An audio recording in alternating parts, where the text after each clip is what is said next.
오늘은요, 능력에 관한 말씀을 여러분과 함께 나누기 원합니다. 오늘 본문을 기록한 사도 바울, 너무 잘 우리가 아는 인물이죠. 약점을 극복한 신앙인으로서 이 신약 성경 27권 가운데 14권이나 기록한 하나님으로부터 아주 계시를 받은 사도였고 또 지혜와 학문이 뛰어난 사람인 것을 우리가 알고 있습니다. 그럼에도 불구하고 이 사도 바울에게도 이 내적으로 육체적인 약점, 이것을 가지고 살아야 했습니다. 우리가 아는 바처럼 알려지기는 이 사도 바울에게 눈에 어떤 질병이 있어서 그것을 육체의 가시다 이렇게 표현을 했는데요. 사도였고 하나님의 복음을 귀하게 전하는 위대한 사도였습니다. 하나님께 쓰임받는 성령 충만한 사람이었지만 이 사람에게도 약점, 이 사람에게도 장애가 있었다라고 하는 거예요. 그런데 그런 사도 바울이 오늘 고백하기를 이제 주님께서 주신 말씀을 받으면서 이렇게 이야기하죠. 오늘 읽은 말씀입니다. 주님께서 뭐라고 말씀하셨냐면 내 은혜가 되게 족하다. 이는 내 능력이 약한 데서 온전하여짐이라. 이렇게 주님이 말씀하셨더니 사도 바울은 어떻게 고백하냐면 나의 여러 약한 것들에 대하여 자랑하리니 이는 그리스도의 능력이 내게 머물게 하려 함이라. 이 주님으로부터 말씀을 받은 사도 바울은 어떻게 고백하냐면 자기의 육체적인 가시, 장애, 약점이 있지만 오히려 그것을 자랑하겠다 이렇게 이야기를 합니다. 여러분, 사람이 살아가면서 약점을 자랑하는 사람이 있을까요? 약점이 있어도 그것을 감추고 싶고 또 이 자랑하고 싶은 것이 있을 때는 우리 사람이 더 부풀려서 자랑하려고 하는 것이 우리 보통 사람들 아니겠습니까? 약한 부분이 있는데 내가 장애가 있는데 그것을 사람 앞에 자랑하고 다닌다면 사람들은 아마 그 사람을 이상하게 여길 거예요. 그런데 오늘 사도 바울은 우리가 보통 일반 사람들이 받아들이기 어려운 이야기를 하는 거죠. 나는 나의 약점, 약한 것을 자랑하겠다 이렇게 이야기를 합니다. 여러분, 이렇게 약함을 자랑할 수 있는 이유가 뭔가? 사도 바울은요, 그리스도의 능력을 깨달은 사람이었기 때문에요. 하나님의 능력이 자기에게 머무르고 자기에게 임했을 때 내가 이 땅에 살아가면서 능력 있게 살아야지. 그래서 이 사도 바울이 얼마나 공부를 많이 했습니까? 얼마나 율법을 연구를 많이 하고 이 지식에 뛰어난 사람이었습니까?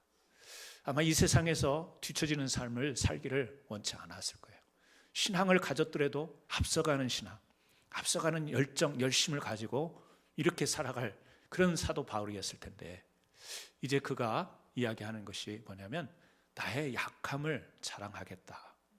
여러분, 이렇게 이야기할 수 있는 것은요, 사도 바울이 그리스도의 능력을 경험했기 때문에 그렇게 말할 수 있었던 것이죠. 자기의 능력을 말하는 게 아닙니다. 그리스도의 능력을 이야기하는 것입니다. 여러분, 우리가 능력, 사전적인 의미로 보면 일을 감당해낼 수 있는 힘이에요. 일을 감당해낼 수 있는 힘. 그래서 우리가 사람들이 저 사람 참 능력 있어. 내가 그런 소리 들으면 굉장히 기분이 좋잖아요. 근데 반면 저 사람 참 무능력해. 여러분, 이런 소리를 들으면서 웃으면서 막 좋아하는 사람 있을까요? 저 무능력한 인간, 저 무능력한 사람, 이런 소리를 들으면서 마음의 평정심을 유지하기는 어려울 겁니다. 능력이 있다라는 소리를 듣고 싶은 것이 우리의 삶이에요. 그런데 우리 사람이 모든 것에 다 능력 있게 살아갈 수 있는 사람은 아마 한 사람도 없을 겁니다. 어떤 부분에 있어서는 능력 있는 삶을 살 수 있어요. 하지만 어떤 부분에 있어서는 약한 게 있다고요. 어떤 부분에 있어서는 내가 정말 그 일을 잘 감당해낼 수 없는, 다시 말하면 기능적으로 그 일을 할 수 없는 이 장애, 약함, 이런 것들을 우리 사람들은 다 가지고 있는 것이죠. 참 저 사람 능력 있는 사람이야. 어떤 면에서는 그럴 수 있습니다.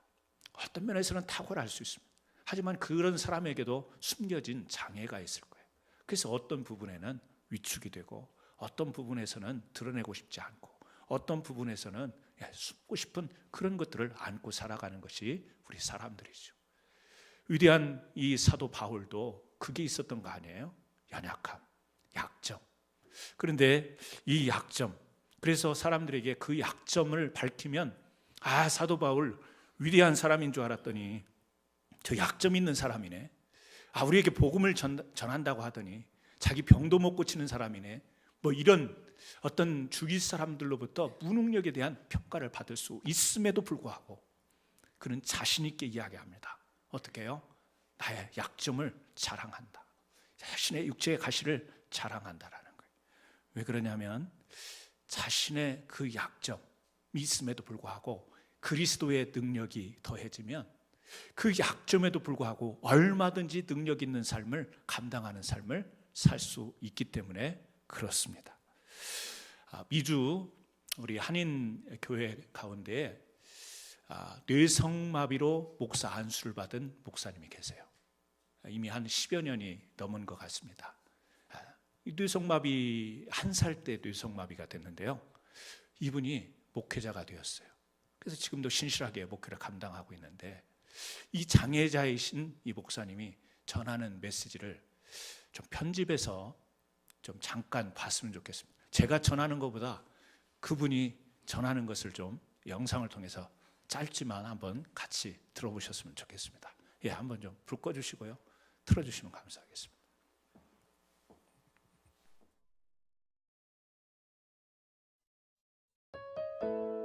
예전에는 이 장애라는 모습이요,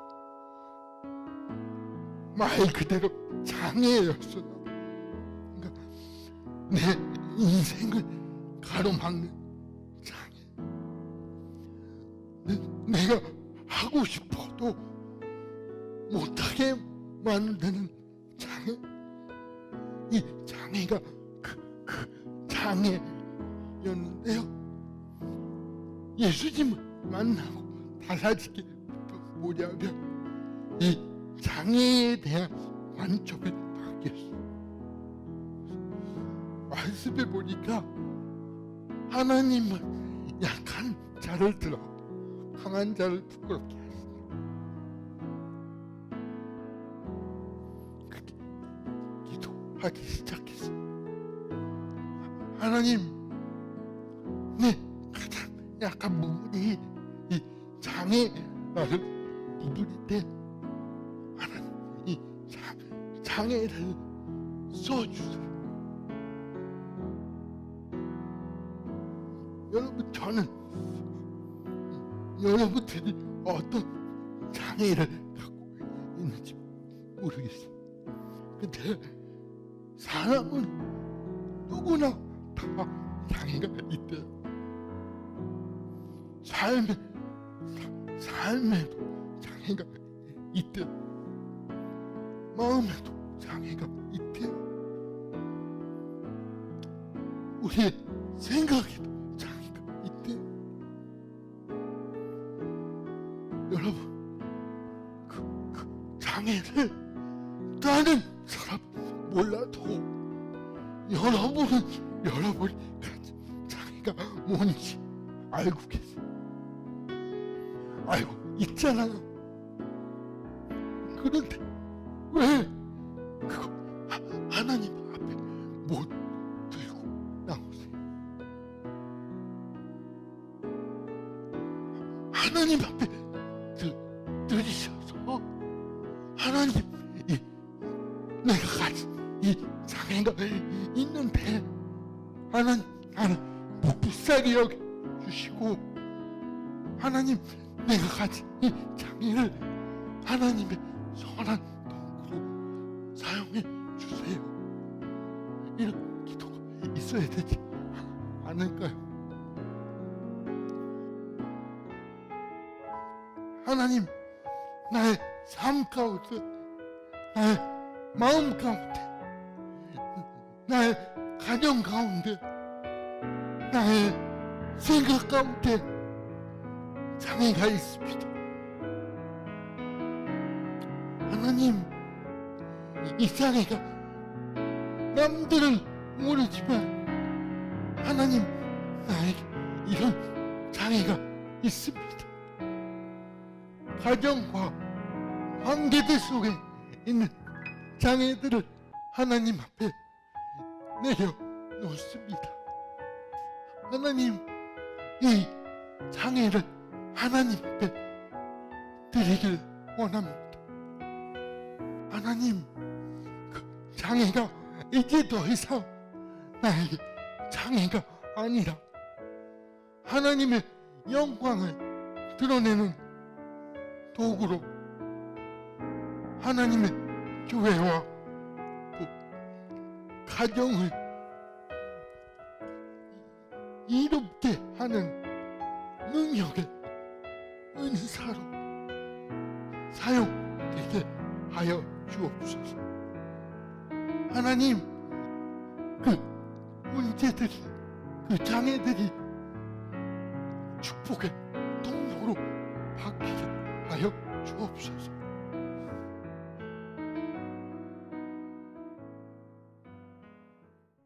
이 조현철 목사님이 뇌성마비 장애자이잖아요.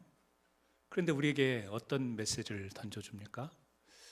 자신에게 있는 그 장애, 그것이 하나님의 선한 도구가 되게 해달라고 이야기를 합니다. 그것이 축복의 통로가 되게 해달라고 그렇게 메시지를 전합니다. 여러분, 장애가 어떻게 그것이 은사가 될 수 있으며, 장애가 어떻게 능력이 될 수 있으며, 장애가 어떻게 그것이 축복이 될 수 있겠습니까? 그런데 이렇게 전할 수 있는 것은 이 목사님, 그리고 또 앞에서 우리가 본문 말씀을 전하는 이 사도 바울, 모두가 다요, 하나님의 능력이 어떤 것인지를 깨달은 사람이기 때문에 이런 고백을 할 수 있는 거예요. 왜? 장애는 내가 할 수 없는 겁니다. 내 능력 밖에 있는 거예요. 장애라고 하는 것은 하고 싶어도 못하는 거예요. 그런 장애를 안고 어떻게 하나님을 앞세우며 주님의 일을 감당하겠다고 그렇게 아무리 열정이 있다 할지라도요, 실제 할 수 없는 일인데 이렇게 고백을 할까요?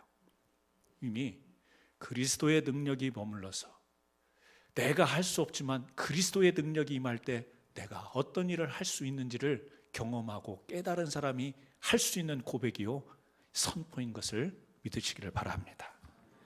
그래서요, 우리가 살아가다 보면 신앙, 또 신앙 밖에서도 마찬가지 아닙니까? 현대를 살아가는 우리 많은 사람들이 수많은 장애를 안고 있습니다. 장애의 종류도 너무 많다고 그래요.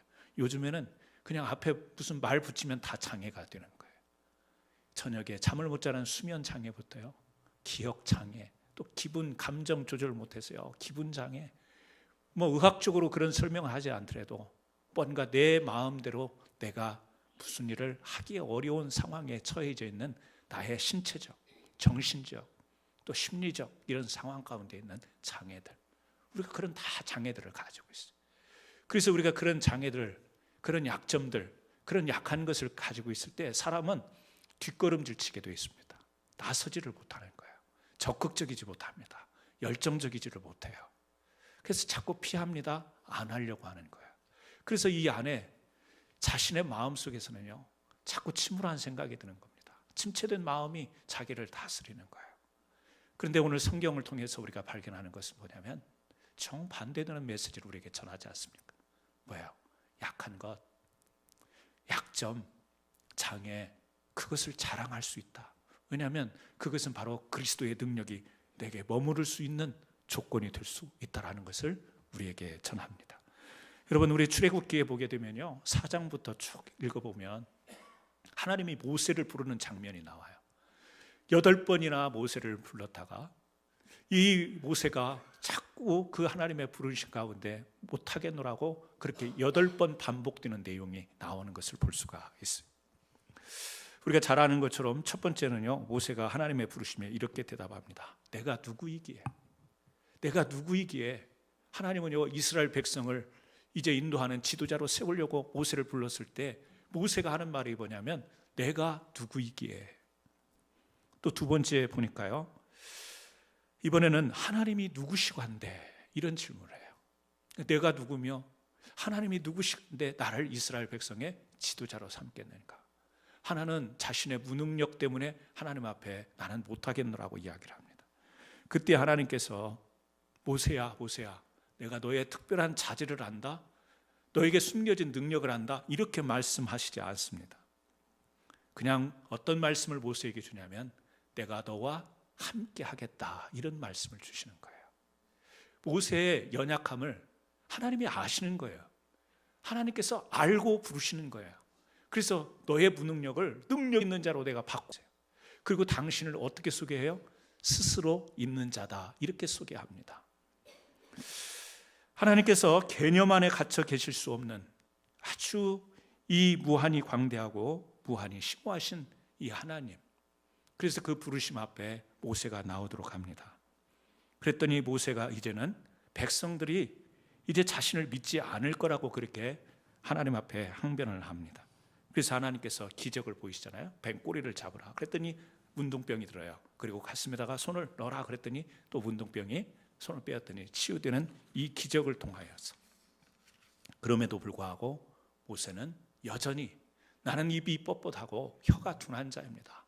나는 말을 잘 못합니다. 나는 이 말하는 능력이 없습니다. 이렇게 이야기를 하잖아요. 계속해서 이 자신의 약함을 근거로 거부하는 겁니다. 하나님께서는 이 모세의 약함을 부인하지 않았습니다. 그러나 그 약함을 통해서 하나님이 역사하실 거라고 그렇게 이야기를 합니다. 역사도 그렇고 성경에도 보면요, 우리가 능력 있고 실력 있는 사람들만 세워서 하나님은 하나님의 역사를 펼쳐가는 것은 아니에요. 때로는요, 그런 사람들, 정말 탁월한 사람들을 부르셔서 하나님이 세우시기도 합니다. 그런데 성경에서 우리가 많이 발견하는 사사 에훗도 그렇잖아요. 바른 손을 쓰지 못했던 사람 아니에요. 그런데 사사로, 그 어떻게 보면 장애를 입은 사람인데 그 사람이 이스라엘 백성의 군사 주의권을 가지고 사사로 나가 싸우잖아요.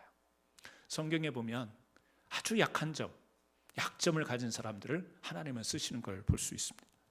여러분, 영국의 영국의 왕 제임스 1세, 그 역사가들은 이 영국의 역대 국왕 중에서 인격적으로나 용모적으로 그리고 학식적으로 볼 때 가장 저속한 왕으로 평가하는 이 제임스 1세 왕인데요, 이 사람이 아주 술주정뱅이였다고 그래요.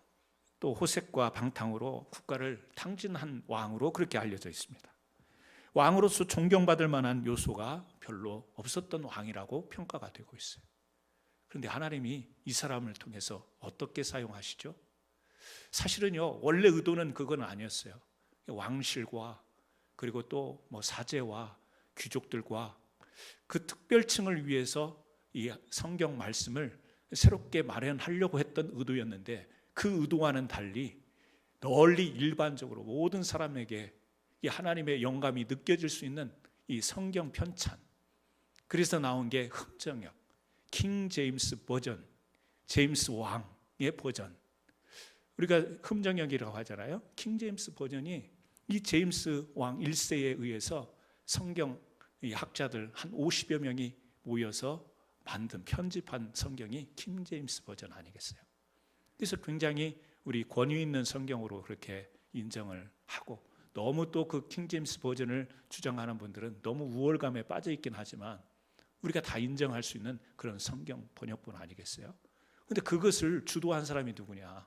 영국의 제임스 1세 왕이었다니까. 그래서 이름이 킹 제임스 버전이 된 거 아니에요? 어떤 왕이었어요? 아주 술주정뱅이였대요. 방탕했던, 국고를 탕진했던 그런 왕이었대요. 그런데 하나님은요, 아주 교묘하게도 그런 왕을 통해서 성경학자들을 모아서 하나님의 영감 있는 그 말씀을 번역하는 일에 참여하게 하셔서 오늘날 우리에게 지대한 영향을 주는 이 권 있는 말씀을 전하게 한, 여러분, 하나님은요, 우리가 생각하는 것과 다르지 않습니까? 우리는 어떤 법칙처럼 어떤 조건에 의해서 어떤 결말이 지어질 거라고 예측하고 그렇게 생각하는데, 하나님은 전혀 우리의 생각과는 다른 일들을 하시는 것을 볼 수 있습니다. 어떻게 나 같은 사람이, 어떻게 나같이 실력이 없는 사람이, 어떻게 나같이 배우지 못한 사람이, 어떻게 나는 그 분야에서 전혀 알지를 못하는 사람인데 내가 어떻게 쓰임 받을 수 있을까? 우리에게 겸손한 마음들이 있죠. 사실 우리 마음속에는 그런 마음들, 겸손하면서도 자신감 없는 그런 것들이 있어서 우리가 때로는 주님께서 교회와 세상에서 가정에서 부르시는 많은 부르심 앞에 모세처럼 나는 못합니다, 나는 무자격자입니다, 나는 무능자입니다, 이런 우리가 항변을 할 때가 많잖아요. 그런데 그것은 우리의 관점이 내 능력에 머물러 있기 때문에 우리가 그렇게 말하는 것이 당연한 거예요. 그러나 예수 그리스도를 만난 사람들은 내 능력에 국한된 기준에 의해서 생각하고 판단하는 것이 아니라 내게 더해지는 그리스도의 능력, 정말 무능하고 자격이 없는 것 같지만 그런 연약한 자에게 부어주셔서 넘치도록 충분히 할 수 있는 이 능력, 위로부터 내려지는 능력, 하나님께서 주시는 그 능력이 우리에게 주어진다면 우리가 얼마든지 할 수 있기 때문에 신앙 안에서, 믿음 안에서의 능력의 이야기는요, 내게 국한된 능력 가지고 이야기하는 게 아니라는 사실. 다시 말하면 내가 좀 능력이 부족하다 하더라도 하나님이 내게 머무르시면 그 길을 충분히 감당할 수 있으며 하나님께 영광을 돌릴 수 있는 도구로 내가 쓰임받을 수 있다라고 하는 이 믿음의 받아들임, 이것이 오늘 우리가 능력을 생각할 때 우리 성경을 받아보는 우리가 가져야 될 믿음의 태도라는 것이죠. 그래서 우리가 능력, 그러면 우리는 사실 하나님께서 우리에게 머무르시는 그 능력보다는 우리 개인적으로 가졌던 경험과 우리가 배웠던 그 배움, 실력, 이런 것에 의해서 기준을 삼지 않습니다. 그러다 보니까 조금 능력 있는 사람, 조금 무능력해 보이는 사람을 가지고 우리는 평가하고 그 기준을 가지고 잘남과 못남을 이야기하기도 하고 막 그러지 않습니까? 하지만 주 안에 있는 자들은 우리의 능력이 얼마나 이것이 정말 아무것도 아닌가를 경험하게 된다면 우리의 능력은 내려놓고 우리 위 가운데 임하시는 하나님의 능력을 말할 수 있는 자, 그래서 그 능력의 부르심 앞에 부름을 받는다면 기꺼이 나는 할 수 없대, 나는 연약하대, 나는 장애를 가졌대, 하나님 영광 위에서 기꺼이 내 자신을 드립니다, 이런 고백이 있는 저와 여러분 되어야 될 줄 믿습니다. 우리가 신앙 안에서 이 능력을 발견하신다면, 그렇다면 신앙 안에서 우리는 이 능력에 대한 이해뿐만 아니라 정말 이 능력을 잘 관리할 수 있는 신실한 믿음의 사람이 되어야 합니다. 우리 구약에 보면 열왕기하에 히스기야 왕이 나오죠. 히스기야 왕, 그러면 우리가 믿음이 좋은 왕으로 그렇게 기억이 됩니다. 왜냐하면 그는 종교 개혁을 행했던 왕이었습니다. 이스라엘 백성들이 부패했죠, 타락했죠. 그때 종교 개혁을 주도했던 사람이에요. 기도를 통하여서 아수르 군대 18만 5천 명을 하룻밤에 물리친 업적을 가지고 있어요. 하나님에 의해서 그 엄청난 군대를 물리쳤습니다. 또 세 번째, 죽을 병에 걸렸는데 기도를 통해서 생명을 15년 동안 연장받은 이와 같은 신앙의 특별한 은혜, 기적 경험을 체험한 그런 사람이에요. 그래서 우리는 히스기야 그러면 우리 성경 읽으신 분들이라면 이 머릿속에 이 좋은 기억들이 남아있잖아요. 하지만 성경을 조금 더 우리 깊이 들어가 본 분들이라면 그런 은혜가 있었어요. 그러나 하나님으로부터 능력을 부여받은 자였지만 이에게도 약점이 드러나는 것을 우리가 볼 수 있죠. 뭐였죠? 교만이었어요. 왜냐하면 병들어 죽게 됐다고 하니까 이 바벨론에서 사신을 보내지 않습니까? 바벨론에 사신이 오니까 자기에 있는 모든 것을 어떻게 해요? 다 드러내고 자랑을 합니다. 이 바벨론, 이 아수르와 싸워서 이겼습니다. 그리고 이제 바벨론이 이 사신을 보내왔을 때 위로한다고 병문안 왔는데 그 사신에게 금고도 보여주고요, 이 무기고도 보여주고요, 이 히스기야 왕이 왕으로서 가지고 있는 것들을, 그 권력을 다 노출시킨 거예요. 근데 성경을 보면 그것이 하나님께서 히스기야의 마음을 점검하기 위해서, 테스트하기 위해서 그렇게 하셨다고 성경은 소개를 하고 있습니다. 하나님이 그 마음을 보시는 거예요. 은혜를 입었잖아요. 기적도 체험했잖아요. 생명도 연장받았잖아요. 이 하나님으로부터 무한한 은혜를 받았잖아요. 그런데 이 무한한 은혜를 받은 히스기야가 이 마음속에 어떤 마음을 품고 있는지를 하나님은 테스트하고 싶었던 거예요. 그래서 바벨론에서 사신을 보냈더니 그 마음이 밝혀진 거예요. 드러난 거예요. 겉으로 보면 신실한 왕이었어요. 하나님을 잘 섬기는 왕이었어요. 그런데 그 마음을 테스트해 봤더니 그 마음 속에는 겉으로 하나님을 신실하게 섬기는 것과 달리 그 마음 속에는 자기 자랑이 들어있었던 거예요. 자기의 우쭐함이 있었던 거예요. 왜? 하나님이 자기를 은혜 가운데서 지켜주시고 승리케 하시고 생명을 연장시켜 주셨는데 내가 기도함으로, 내가 이렇게 하나님께 매달림으로 결국에는 하나님이 아니라 자기 안에 자신이 가득 차 있었던 거예요. 하나님은 그것을 보시고 어떻게 말씀하시죠? 너 때에는 내가 그냥 두지만 네 후손 때에 그냥 넘어가지 않겠다. 그래서 아들 므낫세는요, 히스기야가 어떻게 보면 겉으로 보면 신실한 왕이었지만 아들 므낫세 때는요 다시 이스라엘이 얼마나 패역하게 지나갑니까? 이 므낫세가 이 잘하면서 이 히스기야가 15년 생명 연장을 받았을 때 3년이 되었을 때 태어난 아들이, 아버지가 왕으로서 하나님을 섬기는 것도 봤지만 아들이 그 옆에서 가까이에서 무엇을 봤을까요? 그래서 부모들이 자식들에게 보여주는 게 너무 중요한데요, 무엇을 보여줬냐면 그 마음을 자식에게 보여줬던 거예요. 어떤 마음? 교만한 마음. 그래서 그 므낫세가 이제 아버지 뒤를 이어서 왕이 되었을 때 얼마나 교만하여 타락하게 되었는지를 성경은 이야기를 하고 있습니다. 여러분, 우리가 교만이라고 하는 것, 그 순간에는 하나님의 은혜를 입었어요. 하나님께 기도합니다. 매달립니다. 벽을 보고 모든 것을 뒤로하고 하나님께 매달렸어요. 얼마나 신실한 모습이에요. 얼마나 귀한 모습이에요. 그런데 그게 지나가고 난 뒤에도 그 신실함을 유지를 했는가? 아니에요. 그 뒤에가 문제인가? 그래서 신앙이라고 하는 것은 과거의 큰 은혜, 기적, 하나님의 역사를 체험했다 할지라도 지금 이 순간 그 신실함을 놓쳐버리면 그것이 교만이 될 수 있다는 거. 교만은 뭔가요? 하나님의 능력으로부터 멀어지는 것이 교만인 줄 믿습니다. 하나님의 능력으로부터 멀어지는 것이 여러분 교만이에요. 왜요? 하나님의 능력이 히스기야에게 머물렀을 때 아수르 18만 5천도 물리칠 수 있었던 거예요. 뭐가? 하나님의 능력이 임했을 때. 하나님의 능력이 임했을 때 백성들이 완악하고 패역해졌는데 그 마음을 돌이키는 종교개혁이 가능했던 것은 하나님께서 능력을 그 머리 위에 머무르게 하셨기 때문에 가능했던 거예요. 금방 죽게 생겼는데 그 생명의 연장받은 것, 하나님의 능력이 그 히스기야의 몸을 붙잡았기 때문에 가능한 거예요. 그런데 지금 히스기야는 어떻게 되어버리죠? 그 능력으로부터 멀어지는 거예요. 왜 멀어지죠? 자기의 능력으로, 이 능력의 관점이 하나님의 능력이 아니라 자신의 기도했던 힘, 기도했던 능력으로 이제 멀어져 버리는 것이죠. 그게 여러분 교만입니다. 타락입니다. 여러분, 교만이라는 것은요 두 가지 종류가 있죠. 하나는 그렇습니다. 하나님의 능력으로부터 자신의 능력으로 가는 것.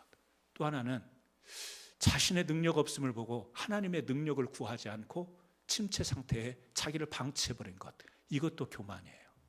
어떻게 보면 굉장히 겸손으로 보일 수 있는 오해의 여지가 있어요. 나는 못하니까. 나는 능력이 없어요.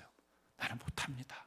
겸손처럼 보이지만 능력 있는 하나님을 나의 하나님, 구주 하나님, 나의 주인 되신 하나님이라고 고백하면서 그 능력을 내게 머무르도록 하는 내 하나님 앞에 다가감이 없이, 하나님의 능력을 구함 없이 내 능력, 무능력으로 인하여서 나는 아무것도 할 수 없다라고 스스로 침체 가운데 버려지는 것도 여러분 그것도 교만이라는 사실입니다.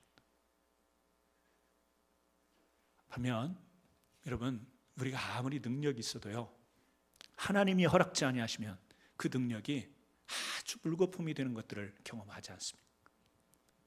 어떤 분을 보면 저분은 저럴 분이 아닌데, 저분은 저럴 사람이 아닌데. 왜요? 어떤 분야에 탁월한, 정말 남이 쫓아갈 수 없는 어떤 탁월한 존재입니다. 실력이 있습니다. 경험도 있습니다. 그런데 결과는 어때요? 그게 아닌 거예요. 그래서 우리가 능력을 우리가 가지고 있다고 하지만 하나님께서 정말 머무르지 아니하시면 그 능력도 아무것도 아닌 거예요. 그래서 사도 바울은 어떤 고백을 해요? 자기의 능력을 해로 여긴다, 이런 고백을 해요. 내가 배웠던, 공부했던 것들, 내가 쌓았던 실력들, 이것이 나에게 해가 된다, 해로운 것이 될 수 있다.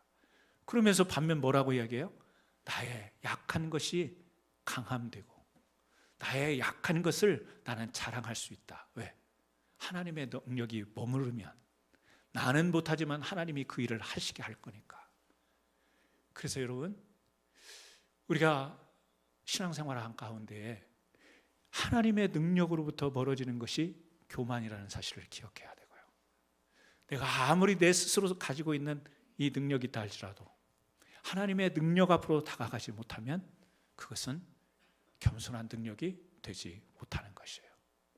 저는 오늘 이 말씀을 보면서요, 그런 말씀을 나누고 싶은 거예요. 앞에서 이 조현 목사님이 하시는 말씀을 우리가 들었지 않습니까? 장애를 가지고 있는데 주님을 만났더니 내가 가지고 있는 장애를 다르게 보게 됐다는 거예요. 전에는 할 수 없는 장애로 생각했는데 이제는 이것을 통해서 하나님이 쓰실 수 있는 도구, 선하게 쓰실 수 있는 도구로 자기는 신앙을 고백하잖아요. 저에게도 정신적으로, 마음적으로, 또 목회적, 기능적으로 장애가 있는 부분이 있습니다. 저에게도 약점이 있습니다. 여러분들이 저를 어떻게 보시는지 몰라도 저는요, 강단에 설 때마다 다리가 후들후들 떨려요. 거짓말하지 말라고 하는데 정말 와서 붙잡아 보세요. 원래 성격이 내성적이에요. 군중 앞에 나서는 걸 잘 못해요. 사람들 앞에, 우리 지지난주에 우리 떠난 청년이 밑에 인사말에다가 목사님 연설 그렇게 써놨던데 설교할 때 밑에다가 그렇게 써놨더라고요. 목사님 연설 잘 들었다고. 그래서 이 성격적으로 우리가 잘 할 수 있는 성격이 있는가 하면요, 못하는 것도 있습니다. 정신적으로, 마음적으로, 또 신체적으로. 우리 성도님들, 그렇죠? 많은 약점들을 가지고 있습니다. 육체적으로는 우리 연로하신 분들, 연세가 드시면 드실수록 약해지는 게 있어요. 장애라고 표현을 하지 않지만 먼 일을 하려고 해도 이제는 자신감이 없고, 먼 일을 하려고 해도 약간 두려움이 생기고 걱정이 되고 염려가 되는 것도 있고요. 신체적인 것뿐만 아니지 않습니까?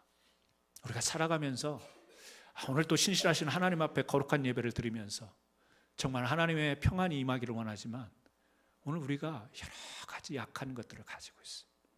그 약한 것들이 신앙을 가졌음에도 불구하고 우리 삶에 굉장히 위축을 가져다 줘요. 사는 게 자신이 없어요. 사는 게 막 떨리기도 하고 두렵기도 하는 것들이 있어요. 거기다 몸까지 아프고 몸까지 이렇게 불편해지고 막 이러면 모든 것이 그래요.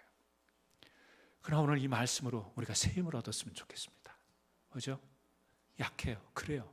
날이 갈수록 약해지지만 자랑할 수 있는 분들이 되기를 주님의 이름으로 축원합니다. 왜냐하면요, 나는 쇠약해져요. 나는 쇠퇴해지지만 그리스도의 그 능력이 머무르면 청년과 같은 기력으로 살아갈 수 있는 힘을 하나님이 덧붙여 주실 줄 믿습니다. 나는 그 일에 대해서 자신이 없지만 그 일을 반드시 되게 하실 하나님이 나를 세우시면 그 일을 할 수 있게 만드실 줄 믿습니다. 그래서요, 우리에게 중요한 것은 하나님의 부르심 앞에 겸손히 나가는 거예요. 모세가 정말 못하겠다고 어떻게 보면 참 겸손한 사람이에요. 하지만 주님은 그 약함을 아세요. 그 약함을 인정하십니다. 어떻게 보면 하나님은 그 약함을 좋아하시는 것 같아요. 그 약함을 통해서 하나님이 일하시기를 원하시는 것 같아요. 그래서 오늘 또 우리를 향해서, 우리 마음을 향해서 하나님이 녹화하지 않습니까? 어떤 녹화죠? 내 스스로 내 마음을 녹화할 때는요, 다 자신이 없어져요. 다 걱정해요. 다 염려해요. 불안해요. 내 스스로 내 마음을 녹화할 때는 내가 감당을 못해요. 내 스스로를 주체를 못한다고. 그런데 하나님이 노크를 하면 그 자신 없다가도, 그 염려가 되다가도, 그 연약한 자들을 들어서 기이한 방법으로 하나님의 일을 이루셨던 그 말씀을 기억하면서 하나님의 노크를 받을 때 우리의 마음을 내어놓으면요, 위축되지 않습니다. 주님 부르신다면 기꺼이 나를 세워주십시오. 내가 감당하겠습니다. 다시 한번 도전하겠습니다. 다시 한번 일어나겠습니다. 정말 세상의 실패들처럼 패배의 마음을 품지 않고 하나님 다시 한번 용기를 내보겠습니다. 이런 마음을요. 우리 하나님이 녹화하실 때 여러분들이 여시고 기꺼이 나가시기를 주의 이름으로 축원합니다. 우리를 신실한 믿음의 백성으로 불렀을 때는 우리 위에 하나님의 능력을 머무르게 하시려고 부르신 줄 믿습니다. 그렇기 때문에 인간적인 약점, 인간적인 한계를 갖는 장애가 있다 할지라도 우리는 그것들을 너무 숨기기에 급급하지 말고요. 감추려고 급급하지 말고, 저 사람에게 이거 보이면 나를 무능력자로 볼 거야, 저 사람이 나를 흉볼 거야, 나를 뭘로 볼까, 이런 것에 너무 연연하여서 너무 자존심으로 자신의 무능력을 어떻게 회피해 보려고 그러지 말고요. 인정하는 거죠. 그래, 나는 약한 자지만, 나는 이런 것을 안고 있지만, 자랑은 아니더라도 그것을 인정하면서 주님의 능력이 머무를 때 기꺼이 내가 이대로 내 삶이, 내 인생이, 내 주어진 사역이, 내 주어진 사명이 이렇게 흘려보내지는 않을 것이다. 여러분, 이 믿음을 다시 한번 우리가 붙들고요, 오늘 그 목사님이 이야기한 것처럼 자신은 뇌성마비지만 여러분은 장애가 없냐고 묻잖아요. 여러분 장애가 없으세요? 아픈 거 없으세요? 약점 없으세요? 해보려고 하는데 안 되는 거 여러분 있지 않습니까? 오늘 주님 앞에 우리 모두가 다 기도하며 하나님 앞에 나가기를 원합니다. 주님, 약점이 있지만 이것 때문에 위축되지 말고, 사람들 두려워하지 말고, 사람들 눈치 보지 말게 하시고, 나를 주님의 능력 안에서 세워 사용하여 주옵소서. 그 부르심 앞에, 그래서 그 세상 앞에 당당히 나가고요, 담대하시고요, 강하게 사시고요, 그 승리를 소망 삼고 희망 삼고 다시 한번 용기 있게 살아가는 믿음의 용사들 되시기를 예수님의 이름으로 축원합니다. 기도하십니다. 하나님, 그렇습니다.